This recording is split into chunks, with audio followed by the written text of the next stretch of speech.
They said space was for everyone, a shared inheritance among civilizations, peaceful, unified, enlightened. That was before the Terran exclusion zone lit up on every galactic star map like a red skull warning pirates away from cursed waters. And it wasn't a hollow threat. Any species, ship, or probe that crossed the invisible line never came back. No signals, no bodies. Just silence. I remember the first time I saw it. The map in the council chamber had it marked in blood-red arcs, pulsing faintly, like a heartbeat warning against trespass. I was a diplomatic attaché back then, serving under the Velkai emissary. They called it a human ghost zone, a scar on the map. But we knew better. The humans weren't dead. They were waiting. My name is Commander Bram Halden, former Earthborn Fleet. Former because Earth doesn't have fleets anymore. We don't need them. Not after what happened in the year of the betrayal. See, it started like most tragedies do, in peace. The humans had just joined the Galactic Union, idealistic fools. We shared tech, culture, even blood. They gave their trust, and in return the other species gave them chains. It was slow at first. Trade deals that bled Earth dry, patents that enslaved Terran innovation, alien corporations mining the asteroid belt, leaving our own citizens jobless, treaties rewritten mid-negotiation, 1,000 tiny paper cuts until humanity bled dignity. But the final blow? The Treaty of Goran's Hollow. They called it a security measure. They said Earth's primitive aggression needed containment. What they really meant was they feared us. And fear makes cowards do ugly things. They took our colonies, declared Mars a neutral resource hub, then deployed Vec-class harvesters and left the settlements to rot. They dismantled our navy in the name of peace. And then, they came for the children. No one talks about Project Sanctum now, buried in classified archives. But I was there. I saw the abductions, the experiments, our children taken to rehabilitation centers for xenosympathetic conditioning. Indoctrination camps, really, designed to breed the human out of humans. We begged the council, pleaded for justice. But all we got was silence. The same kind of silence that now echoes from every ship that dares cross into Terran space. Then came the burn. The day Earth went dark. Entire planet cloaked under a blackout field.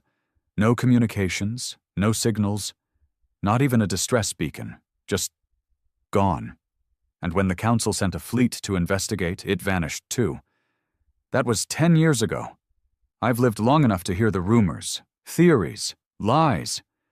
They say Earth turned savage, that humanity is extinct, that a virus wiped them out. But they're all wrong. I know the truth, because I've seen them.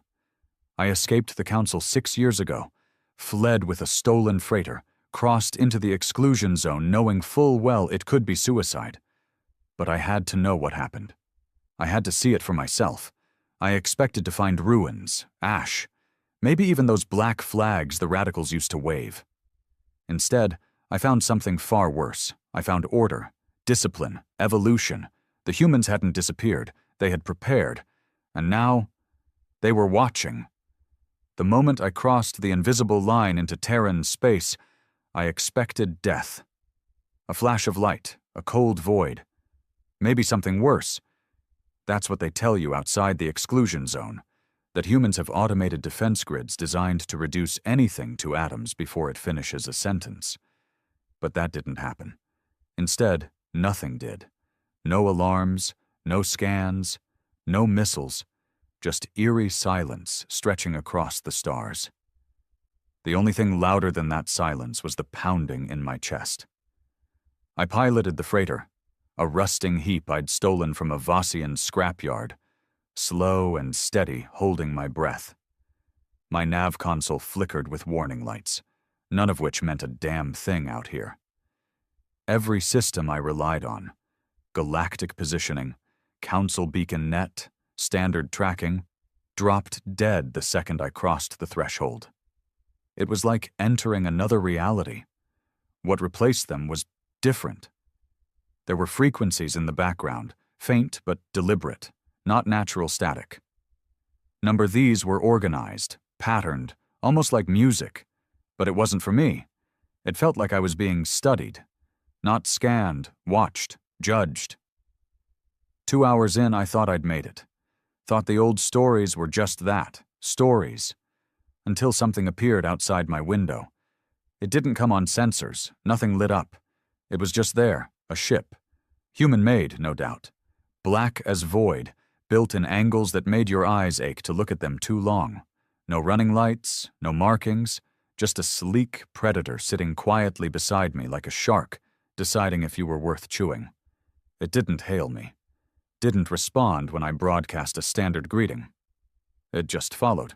Every move I made, it mirrored with surgical precision. I accelerated. It matched. I dropped to sublight. It coasted beside me like we were dancing. No threats, no weapons, just quiet dominance. And then it vanished. Not with a jump. Not with a burn. It just blinked out. That's when I knew I wasn't dealing with the humans I remembered. These weren't diplomats and dreamers, not scientists or traders. These were ghosts wrapped in iron. Children raised by betrayal and built for vengeance. A few days later, I lost track of time inside the zone. I found Earth. Not the planet itself. Not yet. But a relay station, orbiting some no-name moon between the old Mars trade route and the belt's edge. It looked abandoned. Scorched metal, shattered windows, debris floating like bones in water. I approached with caution. Docked manually. Systems resisted at first, but then something let me in. Like it wanted me there. Inside, it was dark. Not the usual emergency darkness, but something colder. As if even light was afraid to stay too long. I walked through corridors filled with echoes. Rusted signs still bore the old Terran Alliance logos, forgotten emblems of a proud species once welcomed into the stars. Consoles were ripped apart, screens cracked, but something about the place felt alive, not in the physical sense, more like it was remembering me. Then came the voice. Male. Calm. Unmistakably human. You shouldn't have come. I froze, spun around. Nothing. The voice didn't come through my comms. It was in the room. I'm not here to harm, I said, raising my hands. I'm Bram Halden, former Earthborn. I know who you are. The air felt heavier. You were there during the evacuation of Europa Colony. You smuggled children off-world during the Purge. I did what I could, I said, heart thudding. I thought everyone else was gone. I thought humanity was dead. There was a pause. Then the voice replied, lower, bitter. Humanity was dead. What you see now is something else. The lights snapped on, one by one, leading me down a corridor. I followed. What else could I do? The path led me to a chamber that looked like an old operations center. In the middle sat a chair, and in it a man. He looked almost normal. Pale skin, short black hair, worn jumpsuit. But his eyes weren't right. They were too steady, too cold. Like he'd seen too much to ever blink again. You're lucky, he said. We usually shoot first. I'm not here to spy, I said. I left the council. I've seen what they did. I came looking for answers. And now you have them. Leave. No. That made him twitch. I stepped forward. I didn't cross half the galaxy to turn back empty. I know what they did to us. The treaties, the betrayals, the children. I lived it. But this silence, the ghost stories, it's not enough. They think you're gone. I want them to know you're not. He stood. Slowly. Why? Because I'm tired of their lies, I said. Because they made us weak, and we paid in blood. And because if anyone deserves fear, it's them. That finally cracked something in him. A small smile, cold and knowing. You're not the first to come here like that. Few of you leave, fewer still survive. But maybe you're the kind who needs to see it for himself." He tapped a panel. A hidden door slid open. Bright light poured through. "Welcome to Bastion," he said. "The last city of Earth." What I saw on the other side shattered everything I thought I knew. Earth wasn't dead, it was reborn. Massive towers rose from scorched plains, machines unlike anything I'd seen, flying without thrusters, construction bots moving like insects across an artificial skyline. No civilians, just soldiers, engineers, builders, all moving with purpose. It was a fortress, a machine city, built for war.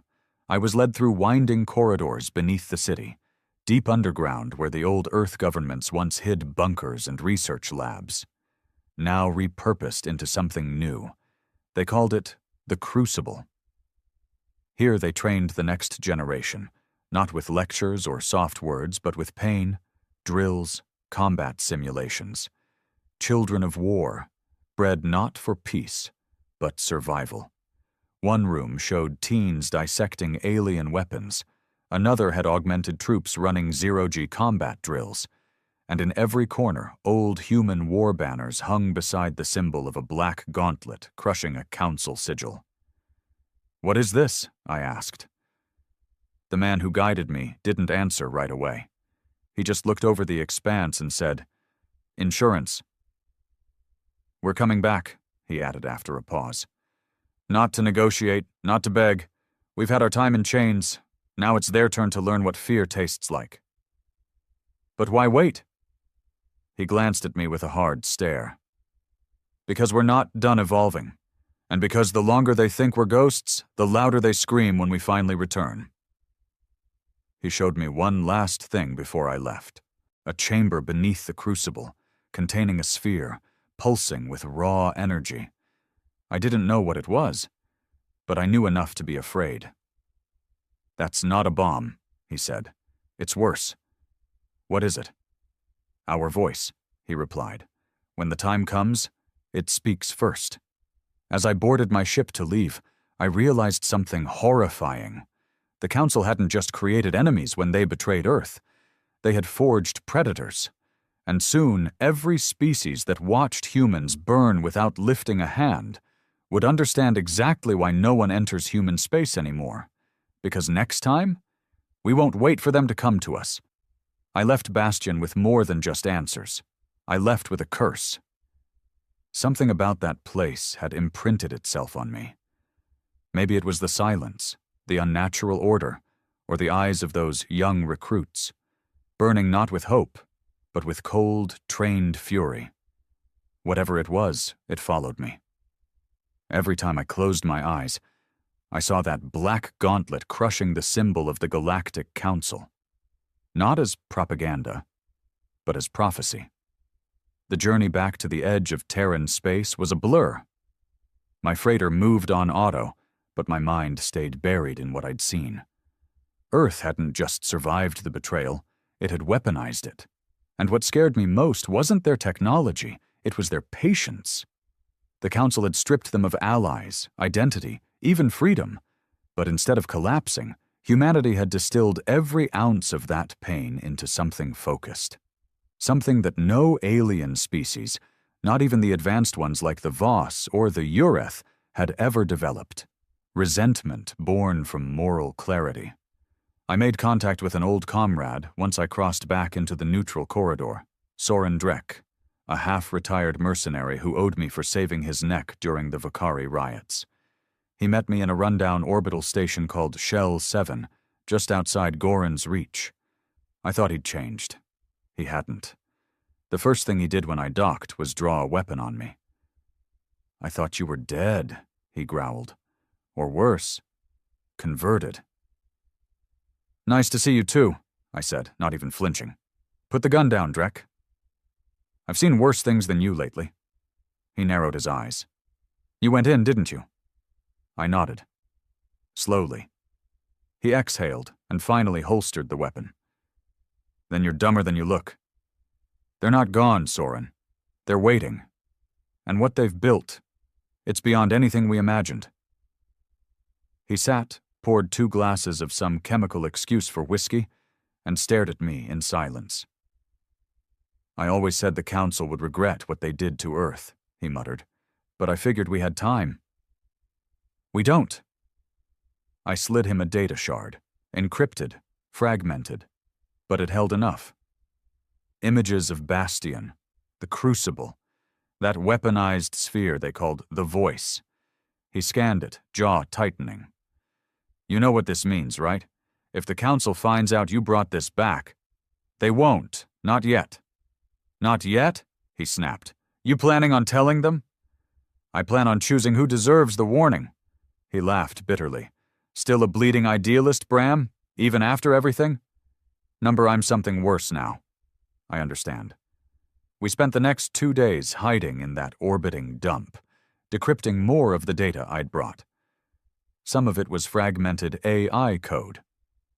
Other parts were doctrine, training logs, psychological conditioning programs, defense stratagems that made even Soren, a man who had seen war since childhood, shake his head in disbelief. "They've turned war into a language," he said, "and they're fluent." But the shard held something else. A list, not of enemies, of traitors, names, species, individuals, some in the Council, some in high corporate orbitals, others living quietly in exile, thinking their hands were clean. They weren't. "You know what this is?" I asked Soren. "A death list," he said flatly.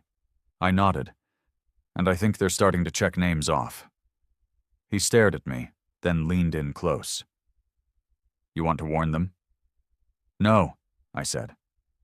"I want to use them." "You're insane." "Maybe. But you and I both know the Council won't listen until their towers start crumbling. So we use their own fear. We leak just enough. Show them ghosts are real. Force them into panic. And in the chaos, we choose who burns." Soren grinned. Now that's the Bram I remember. It didn't take long to get the first reaction. 2 weeks after the shard leak, a Urith diplomat was found murdered in her own compound. Not just killed, displayed, stripped, skinned, hung above her own species' flag with the words, "You watched them suffer," carved into her chest. The Council called it terrorism, said the humans were acting from the shadows. But I knew better. It wasn't a message, it was a receipt. More followed. A Vossian warlord mysteriously died aboard his command vessel. No breach, no poison. Just dead. Every organ ruptured from within like his body imploded. A message was scrawled into the bulkhead with his own blood. "This is justice." Soon, rumors spread faster than facts. Stations abandoned. Freighters reported sightings of human ships with no registration, no comms, just silent shadows in space. Some were never seen again. Panic gripped the outer systems. The Council convened an emergency summit. I wasn't invited, obviously, but I was watching. From a hidden orbital relay, I intercepted chatter. They were cracking, accusing each other, falling back into the same tribal paranoia that had made them betray Earth in the first place. It was working. But that wasn't the part that shook me. It was when one of the Council aides whispered something during a private comm. Something that wasn't meant for the record. "We made a mistake," she said. "We thought we were taming beasts, but we were burying gods." And I knew then, it wasn't just revenge that Bastion wanted. It was a reckoning, a reshaping of the galactic order, and they wouldn't stop until every lie, every chain, every smug alien empire that once looked down on Earth had been reduced to dust. I asked Soren one night, over a bitter drink, "You think they'll win?" He took a long drag of a vapor stick and said, "They already have." Why? Because fear isn't about strength. It's about belief. And right now, every species out there believes humans are monsters. Silent, calculating, and ready to unleash hell. And what if they're wrong? He smiled grimly. Then they'll die afraid anyway. I left Shell 7 with a new mission. Not to warn, not to save, but to watch. To move between the cracks, follow the list, and see just how far humanity was willing to go. I'd once thought betrayal had broken us, but now I saw it clearly. Betrayal hadn't broken humanity, it had purified it. The list didn't lie. 3 names down, 22 left. And the silence between each strike was worse than the act itself. That was the genius of Bastion's strategy. They didn't broadcast, didn't gloat. No war declarations or peace ultimatums, just quiet execution. Surgical, untraceable. Each move designed to make the next one inevitable. The galaxy wasn't at war yet, but the war had already begun. I found the 4th name in the dirty back alleys of Chira's Drift, a commerce moon built like a hive, all stacked slums and black market tech vendors, stinking of grease, neon smoke, and the desperate sweat of 10,000 species trading sins. His name was Karnos Yev, Ureth, once a senior logistics officer during the Trade Suppression Accords. Back then, he signed the order that rerouted vital Terran food supplies to friendlier colonies. Earth lost 7 million to starvation that year. Quiet genocide under the name of economic correction. Now he ran a security firm. Fat, comfortable, untouchable. At least that's what he thought. I tracked him for 2 days, watched his routines. He traveled light with 2 personal guards, both cyber-modded and smug, probably ex-military turned corporate muscle. They were good, but not Bastion good. I knew I wasn't the one meant to kill him. I wasn't part of Bastion's elite. I was just an old soldier carrying ghosts. But someone was here. I could feel it, smell it in the air, like the moment before a storm hits metal. It happened on the 3rd night. Karnos was drinking in some velvet-lit lounge, draped in synthetic females, and puffing on imported vapor leaves like a man who thought the past had forgotten him. That's when the lights cut. Not all at once. Just his booth. And then the sound. A scream. But not his. One of the girls slumped forward, blood leaking from her ears. Dead. The second tried to run. Didn't make it 2 steps before collapsing like a puppet with its strings sliced. The guards rose, weapons drawn, but there was no target. No gunfire, just death. Karnos stood, trembling. "Who's there?" he barked. "Who dares?" A whisper came from behind him. No one saw who said it. "You watched them starve." He turned, but there was no one. Then his body convulsed. Hard, violent, like something inside him wanted out. He dropped to his knees, coughing, retching, before vomiting black blood onto the white marble floor. The crowd screamed. Someone called security, but by the time they arrived, he was gone. Not just dead, emptied, eyes hollow, tongue missing, and in its place, carved into his chest with precision, "Your hunger fed our fire." They left the body untouched, because everyone knew now what it meant. Another name off the list. I left the drift immediately. My face was too known. The whispers had started again. "The humans are back. They're killing us one by one." It wasn't fear anymore. It was acceptance. Whole sectors began withdrawing from council control. Trade halted. Ambassadors were recalled. Non-human species who'd once lorded over Terrans now treated human-shaped shadows as death incarnate. Every flicker of movement became a threat. Every human vessel, no matter how old or broken, was seen as a warship in disguise. I traveled next to the Halmar Fringe, a cluster of forgotten mining worlds run by corporate slavers. That's where I found another ghost. She didn't give a name, just an alias. Wraith. She was Bastion-born, trained in the Crucible, and unlike anything I'd ever seen. Not modified, not robotic, perfected. She moved like a thought, soundless, invisible, watched me for hours before speaking. Her first words chilled my blood. "You followed the list. I didn't deny it. I needed to see. Now you've seen. Why tell me anything? Because your voice still carries, because you remember pain. And you want me to spread fear?" She tilted her head, something almost human in the gesture. "Fear spreads itself.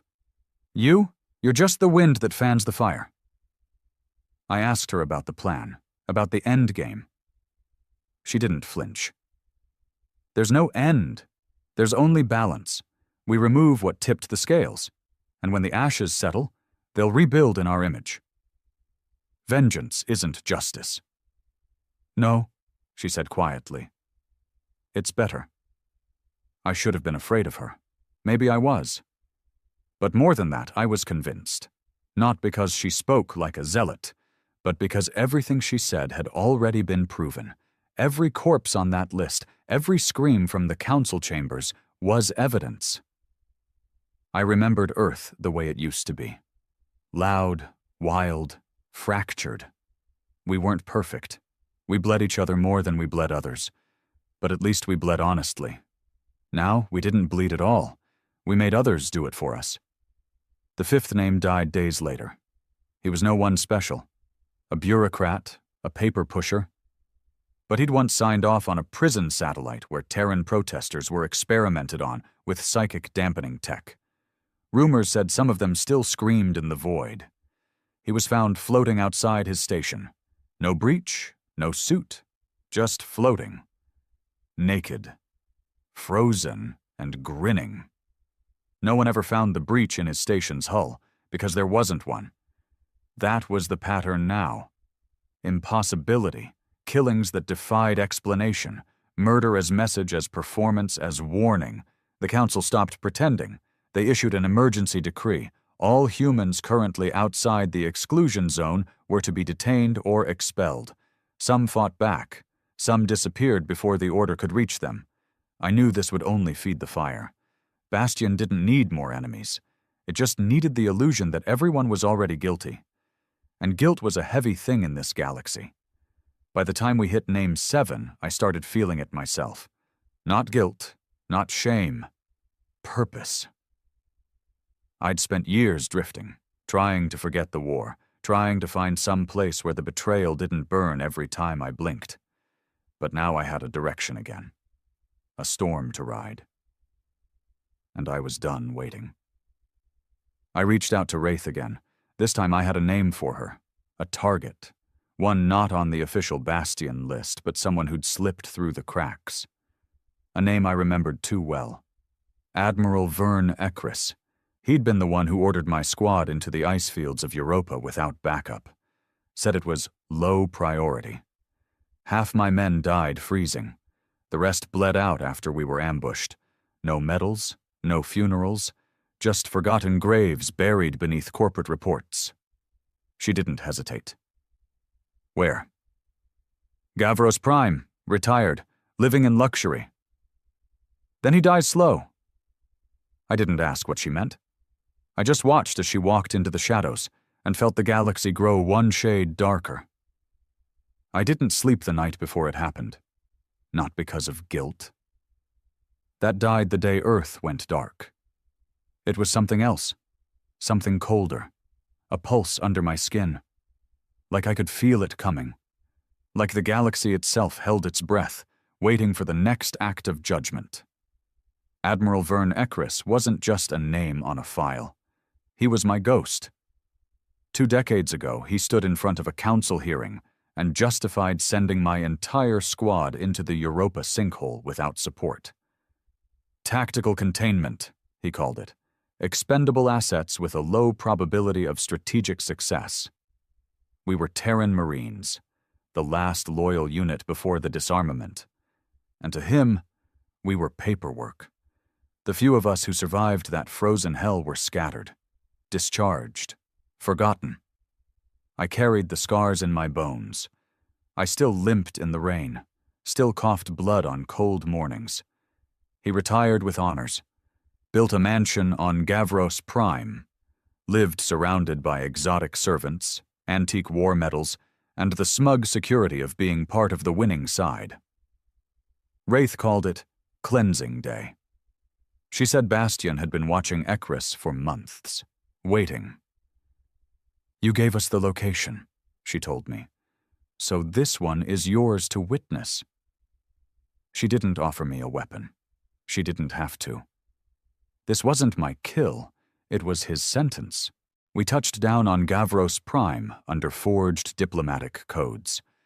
The planet's skies were sterile blue, its cities lined with polished marble and fountains that sang lullabies in 5 languages.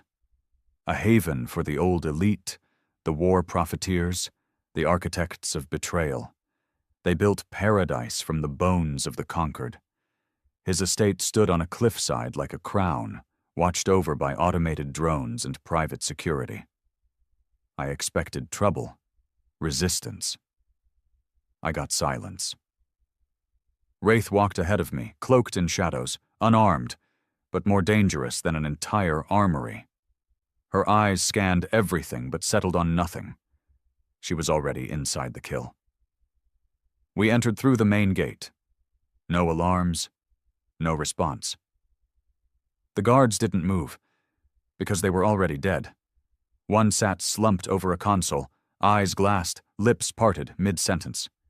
The other lay against the wall, expression frozen in surprise. No blood, no sign of struggle. "They never saw it coming," she said. We moved through the estate like ghosts. The walls were covered in paintings, abstract pieces from a dozen cultures Ekris helped pillage. A Ureth sunstorm canvas, a Vicari flame sculpture, even an old Terran oil painting, probably stolen during the lootings. The irony made me sick. Wraith found him in his study. Alive. For now. He was seated in a recliner, watching old footage on a projection wall. His own speeches, war medals, younger versions of himself shaking hands with council delegates and smiling through thin lies. He didn't look surprised to see us. "I was wondering when they'd come," he said softly, without turning. Wraith didn't speak. She just circled behind him, standing like a silent reaper in human form. I stepped forward. "Vern Ekris," he smiled, still facing the screen. "Bram Halden. You were one of mine, weren't you? Europa, yes? I watched men die in -50 storms because you needed a distraction on another front," I said. "You fed us to ghosts." He nodded. "Yes, I did." He didn't flinch, didn't beg. "You think your honesty buys you mercy?" I asked. "No," he said. "But perhaps understanding." That made me laugh, not because it was funny, but because the man actually believed it. "I understood the second I walked into Bastion," I said. "I understood what you and the Council created." He turned slowly, eyes meeting mine. They were old, clouded, but not afraid. "I gave you clarity," he said. "Purpose.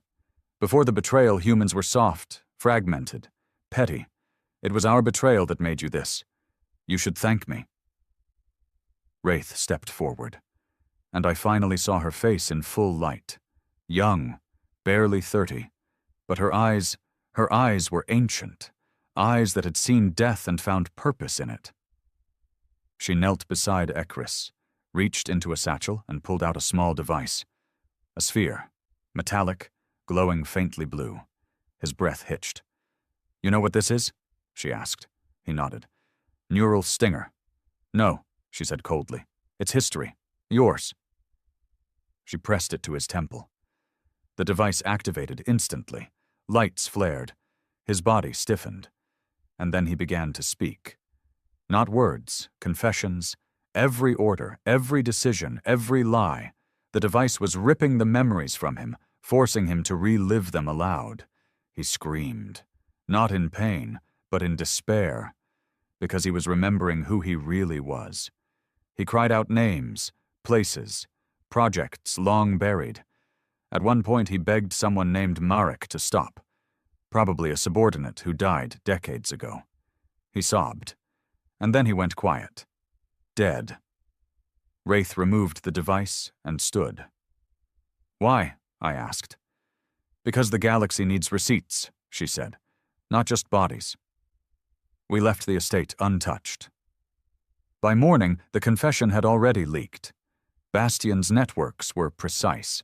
Select council members woke to the full file in their private comms. Some denied it. Others went silent. A few tried to run. None succeeded. Gavros Prime went into lockdown, claiming an unknown terrorist cell had struck. The media called it an isolated incident. But no one believed it. Not anymore. The body count was too specific. The messages too pointed. Everyone with blood on their hands began sleeping with one eye open. And that's when the council made its first public mistake. They retaliated, a joint strike on a human freighter that had crossed into neutral space. 5 Terrans dead, all civilians, claimed to be insurgents. The next day, the Gavari embassy on Joran Prime exploded, leveled in one blast. No trace of the attacker, no message this time. None was needed. The war had officially begun, not with fleets or invasions, but with a whisper that bled into a scream. And the galaxy finally understood. No species enters human space. Not because we won't let them, but because they might not come back whole. Or worse, come back knowing what they truly did. War doesn't begin with a bang. Not anymore. It starts with hesitation. Missed calls. Nervous glances during council meetings. A fleet that doesn't respond to a distress signal. A senator who suddenly falls silent in the middle of a speech when the lights flicker. Because now everyone watches the shadows, not the stars. I watched from the edges. The kill list was more than half complete now. 12 names silenced. Half a dozen more vanished. Runaways who knew they were next, but had nowhere left to run. Their wealth couldn't shield them. Their titles meant nothing. Bastion wasn't hunting status. It was delivering balance. But something changed after Gavros Prime. The killing wasn't silent anymore. Wraith called it the turn. "It's not just punishment now," she said. "It's pressure." I didn't ask what she meant. I saw it for myself. The Ureth system collapsed in a single day, not from fire, but from fracture. 3 of their key planets seceded from council governance. Broadcasts flared up showing past war crimes committed against humans. Entire towns declared themselves neutral or sympathetic to Bastion. Riots broke out. Alien cities torn apart by their own citizens, students, workers, even military defectors who demanded answers. Demanded justice, demanded truth. The council called it human manipulation. But the people knew better. The lies had festered too long. By the time the 14th name on the list was struck down, some former diplomat whose role in the Terran child reconditioning camps had been minimized in public statements, the cracks became canyons. I was on a transport hub called Sigma Verge when the real break happened.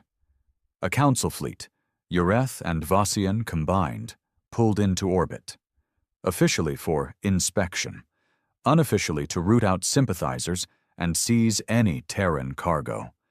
They underestimated how many sympathizers there were. It started with whispers.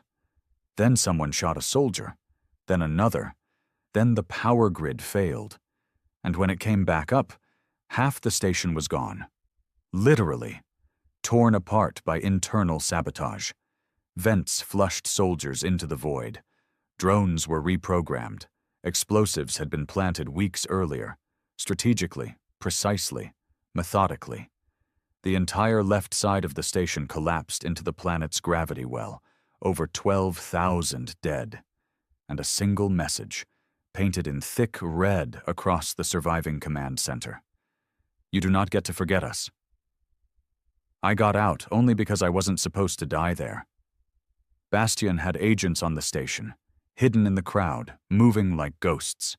One of them pulled me into a service shaft minutes before the breach. I never saw their face. They just said one thing: "You're still useful." Then they were gone. After that, the galaxy began to devour itself. Trade routes shut down. Council alliances fractured. Trust became poison. Everyone was either a target or a traitor. Even species that had stayed neutral began choosing sides, not because they believed in Bastion, but because they feared being on the list next, because guilt echoes in cowards, and the stars were full of cowards. The Council, desperate to regain control, pulled its fleets from outer colonies. Every major world became a fortress. Curfews, surveillance, dissent criminalized. It backfired. When the people you've oppressed for decades finally see fear in your eyes, they don't run. They rise. Entire populations declared support for the Terran cause. Not because they loved humans, but because the enemy of their enemy had become something righteous, something unkillable. That was the brilliance of it all. Bastion didn't need to win battles. They made fear do the fighting. I returned to Shell 7 briefly. Found Soren drunk and laughing at a cracked screen broadcasting Council propaganda. Something about resisting the Terran uprising. He poured me a glass. "They're late to the funeral," he said, slurring. "This war was over the day Earth went dark." They still think they can control the narrative. Let them. Their words are hollow. It's not about stories now. It's about memories. He was right, because everywhere I went, I saw the same thing. Memories waking up. Old Terran sympathizers crawling out of hiding. Children of refugees forming quiet networks. Non-humans who'd lived among Terrans, who'd loved, laughed, bled beside them, beginning to speak. They told their stories about the purges, the mining camps, the forced sterilization experiments, the education centers that rewrote human history to make Earth a villain. And suddenly, the galaxy was listening, because no amount of Council broadcasts could stop the truth from bleeding through. That was Bastion's real weapon, not ships, not guns, remembrance. I got a message from Wraith soon after Sigma Verge fell. One word. Soon. I didn't need to ask what it meant. The final phase was beginning. I traveled to a neutral moon called Harrow's Fall. Remote, cold, quiet. It was where the Council once held Terran defectors in black site interrogation. That site was dust now, but the memories still lingered. Bastion had turned it into a meeting ground. There were 5 of us, all ex-military, all Terran-born, all forgotten. Wraith arrived last. She laid out the plan. They weren't going to invade the Council. They were going to expose it. A single coordinated strike on a broadcast network that reached over 60 systems. Not to kill, not to threaten, but to show the universe exactly what the Council had done.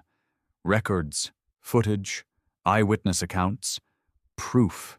Everything they buried, every crime they committed against Earth, and they wouldn't be able to bury it again. I looked around at the others. Tired faces, hardened eyes. None of us were heroes. We were just done pretending the galaxy was good. "We're not trying to make them love us," Wraith said. "We're making sure they never forget us again." I nodded, and for the first time in years, I felt like I was part of something real. The plan would go into motion in 2 weeks. I left Harrow's Fall knowing the final storm was coming. Not a war to win land or glory, but a reckoning. One built not on conquest, but on truth sharpened like a blade. And when it fell, no species, no government, no empire would ever dare enter human space again. Because now they understood.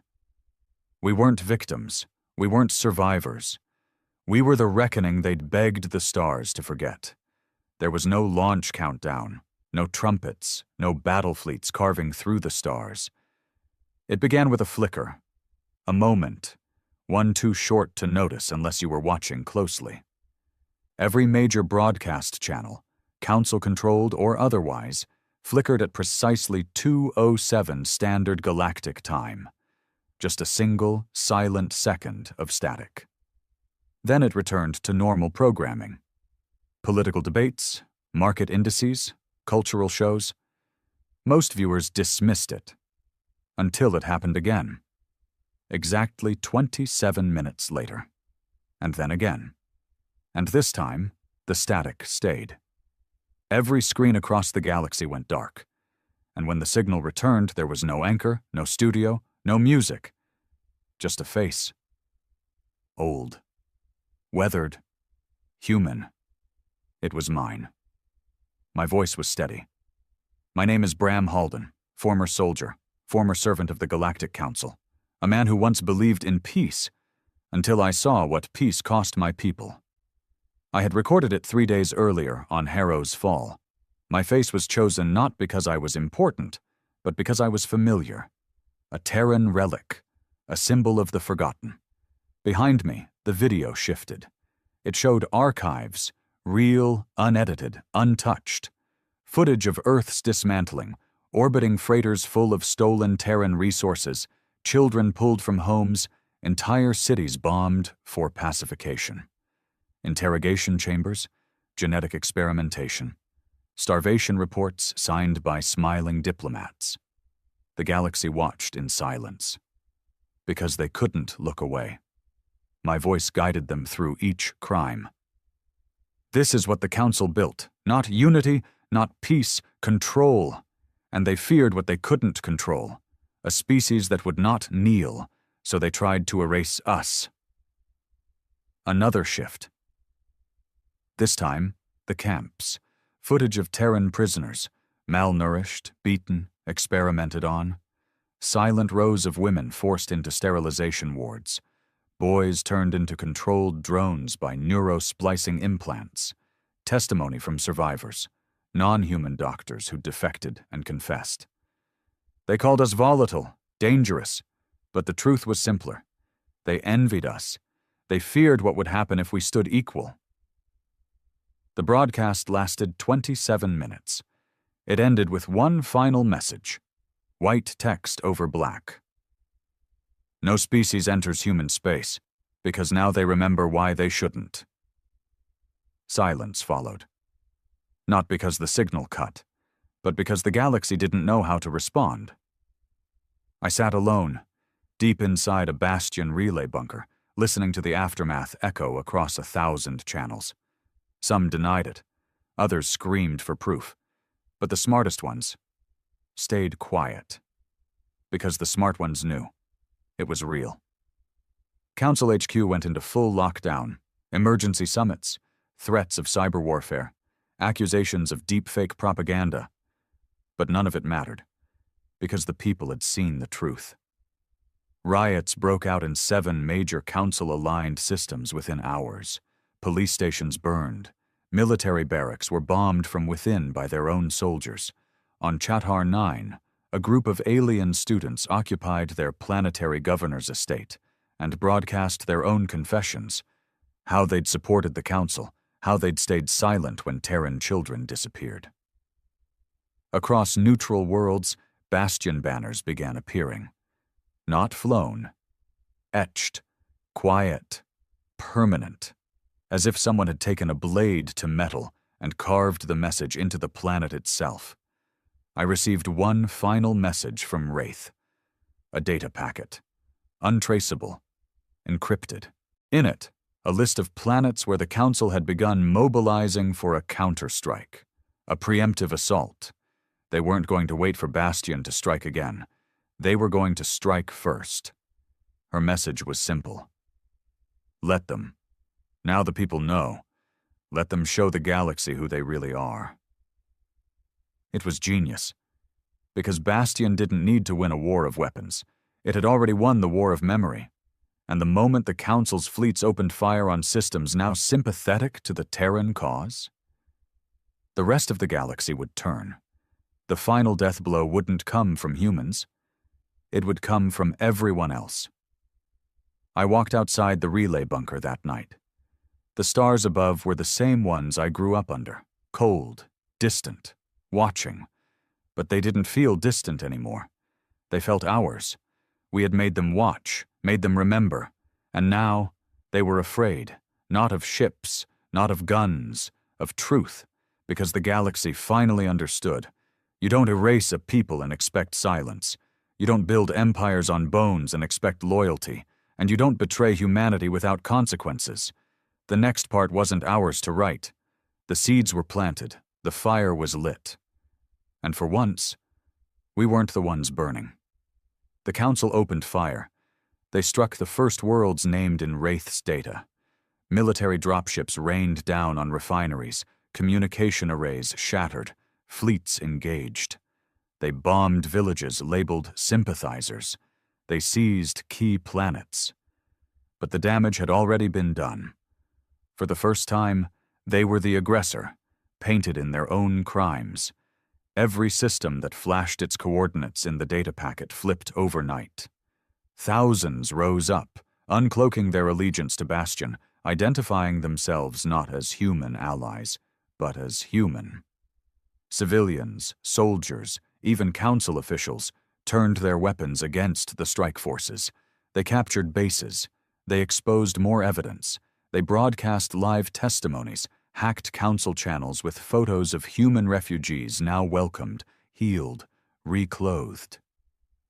The narrative shifted again. And just like that, the council became the guilty ones. Worlds declared independence. Regional alliances fractured. Economies collapsed and reformed around human-neutral or pro-human coalitions. And for the first time in a century, Earth wasn't alone. They called it the Reckoning, and it wasn't a military campaign so much as a moral uprising, fueled by truth and vindicated by justice. In orbit above reformed Ureth Prime, I watched the Council flagship retreat. I was on a Bastion cruiser, sleek, black, silent. I stood by Wraith at the observation port. She gave no speech, no flourish. She didn't need to.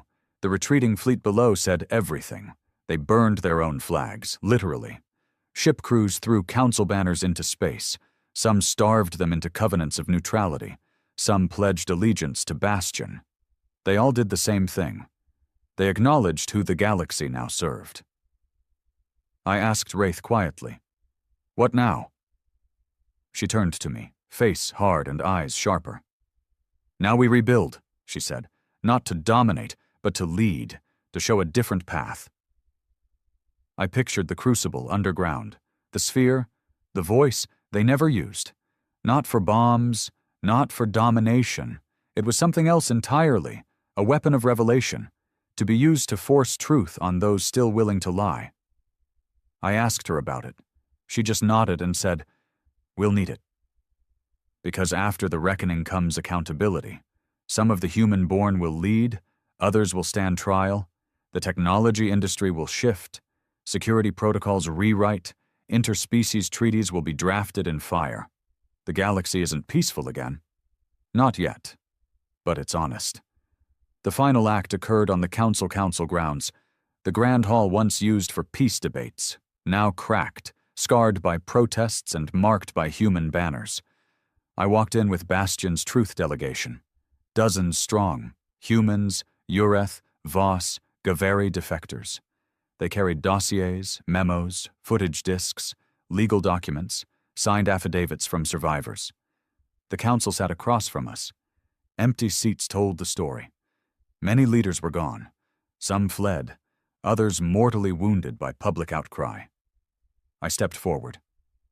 I don't think I introduced myself, because no one needed me to. The world already knew my face. The world already knew my stories. I laid down the charges, on paper and holoshow: starvation, genetic experimentation, mass silencing, forced disarmament, assault on planetary sovereignty. Each item was a line in the ledger of cosmic crimes. The council listened. They looked tired, broken, afraid. When I was done, I said, You stripped humanity of its life, its agency, its rights. Now it's time to give them back what you stole." Then everything stopped. The hall echoed. Votes were cast. Silence fell. Then, verdicts. Guilty on every count. Truth imposed itself across the room. The council meted out penalties. Seed fleets to neutral coalitions, universal reparations, creation of a galactic tribunal to oversee reconstruction. Key council members stripped of power, some sentenced to exile, others retirement. I stood among Bastion leaders as the sentence was read. No cheering, no fireworks, just quiet. A silence full of weight, then motion. Several former council officials, tears, relief, shame, walked forward to sign the treaty. A human delegate, young, female, wounded in one of the rescue missions, stepped up. She looked at the assembly and said, "We didn't survive so we could rule. We survived so we could live. We survived so we could remember." No speech needed after that. The hall nodded and gave her the pen. The world shifted again in that moment, not led by vengeance but guided by remembrance. I used to think victory would feel like triumph, like fireworks over the ruins of our enemies, like justice carved into the bones of those who betrayed us. But standing here now, staring down at Earth from a tribunal observatory deck, I realize victory doesn't feel like anything. It just feels quiet. No more broadcasts, no alarms, no military sirens howling through dark corridors. Just silence. Not the silence of fear, the kind that haunted the Terran colonies after the Council betrayed us, but the silence of settling dust. I walk the halls of the tribunal as an advisor now. Bram Holden, former soldier, former fugitive, former ghost, now a name inked on 100 testimonies. A witness.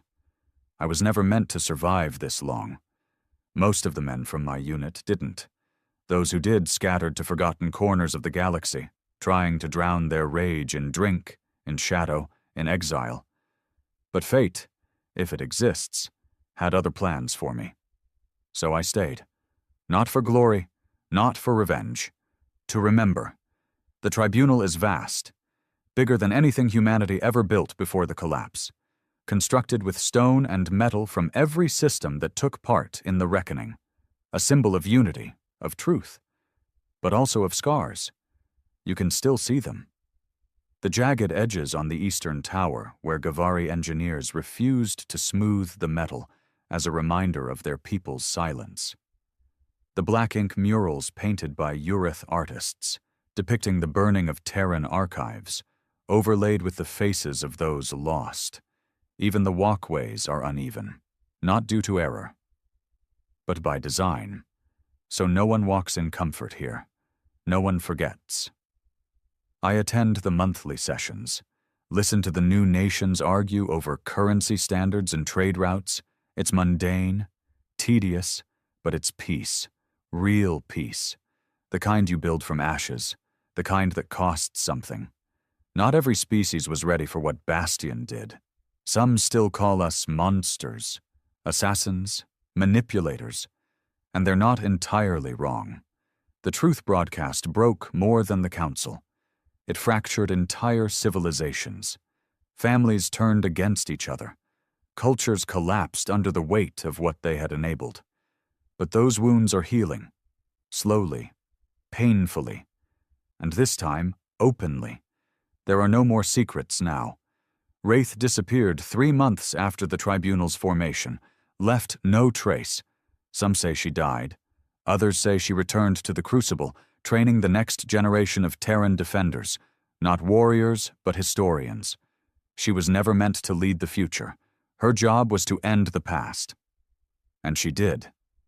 Soran, my old friend, my drinking partner, my devil on the shoulder, opened a bar on a free planet called Halver's Reach.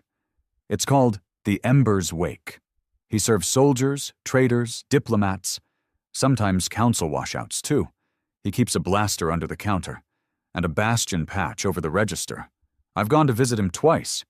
We don't talk much about the war, But sometimes, when it's late and the bar is empty, he pours us both a drink and says, "We didn't win, you know."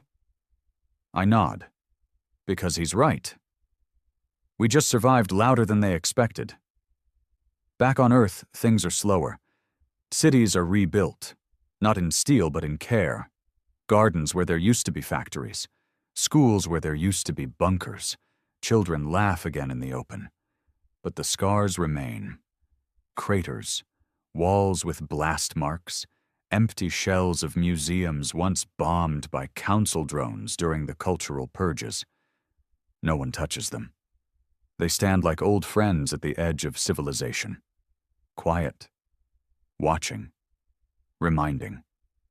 Earth isn't angry anymore. It's awake. Sometimes during the long nights, I take a walk along the old Atlantic ruins, what's left of the coastline that was drowned after the orbital bombardments. I walk alone. Not because I'm lonely, but because some memories demand solitude. The stars are clearer now. The orbital shields that once blacked out the night sky, Council tech used to track and suppress human signals, are gone. Torn down. Dismantled. And recycled into the Tribunal's foundation beams. Some call it poetic. I call it necessary. Let them walk on the metal they once used to silence us. Let their children learn truth by standing on the bones of lies. The new generation. They're different. They ask why before they ask how. They read old Terran history. They question it. They don't salute the flags we died for. They plant new ones, smaller, gentler, wrapped in hope rather than fury. They don't want another Bastion. And maybe that's a good thing. Maybe Bastion was a blade meant to be sheathed once the blood was drained. Not forgotten. Just put away. There are rumors, always rumors, that some rogue Terran cells still operate in the outer fringe. Fanatics. People who believe the reckoning didn't go far enough. That every non-human species should be punished for standing by while Earth burned. I don't agree with them, but I understand them, and I watch them. Closely. Because the truth is we're not above repeating history. No one is. That's why the Tribunal exists. That's why we remember. Because once you forget, the cycle begins again. This morning I received a message, encrypted. No sender tag. I knew the style. Wraith, just 4 words. "You did it, Bram." I sat with that message for hours, stared at it, read it again and again, and I realized something. I never wanted to win. I just wanted to end it. The fear, the silence, the feeling that humanity had become a warning sign instead of a civilization. And maybe now, we're something better. Not a warning, but a reminder that you can't silence a species, that you can't rewrite truth with policy, that when you push a people into darkness, sometimes they don't die. Sometimes they become the fire. Final entry: my name is Bram Halden. I fought in the Europa campaigns. I watched Earth fall. I walked through the ashes of Mars and stood on the ruins of Council arrogance. I saw vengeance, I saw justice, and I saw what comes after both. If you're reading this, remember one thing. The stars are not kind. But neither are they cruel. They're just watching, and they remember. Just like us. Forever.